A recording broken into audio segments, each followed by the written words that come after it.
Hi, did you watch the Top Ways to Waste a Maths video? Maybe you remember this. When you decide to patch a maths channel as an LFO, you split the universe in two, destroying all possible universes in which you did not patch maths as an LFO. I was kind of joking, but I was kind of serious. I've been thinking more and more about this, and it's led me to some questions. Does creativity follow the path of least resistance? Considering that we are leaving destroyed universes in our wake at all times, how do we decide what universe we want to inhabit?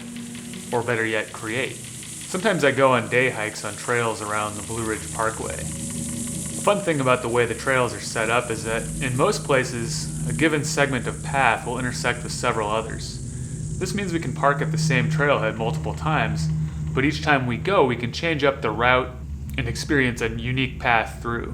When we patch a synthesizer, we're carving out a path for the signals that flow within it. This, of course, is often called the signal path.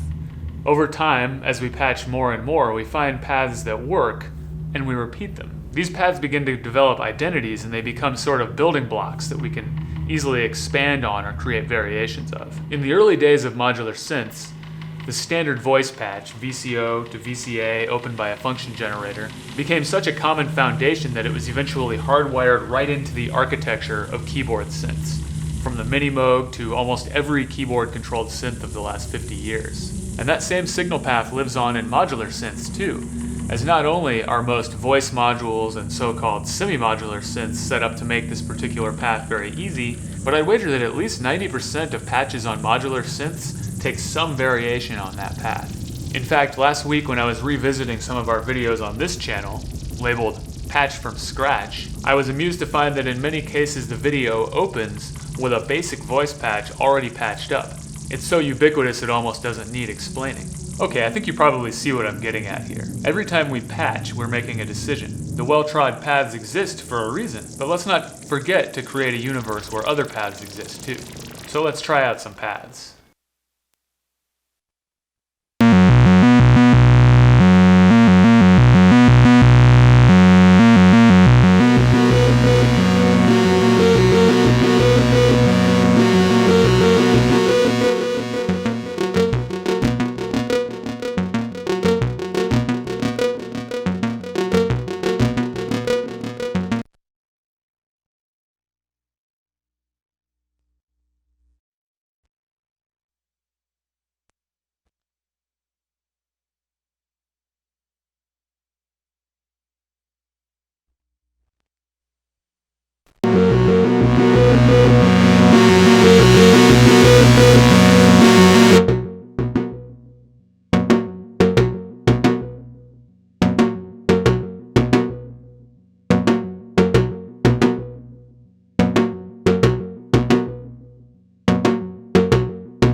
Obviously, there's nothing wrong with useful building blocks like the standard voice patch. They make great jumping off points for all sorts of patches. And of course, once you've internalized them, they can help you to be creative or productive with speed and consistency. But I've found that it's also helpful to break these paths down every once in a while and rebuild them. New paths can lead to unexpected results, and you might even find some that are worthy of becoming your basic patch in the future. Thanks for watching, and happy patching.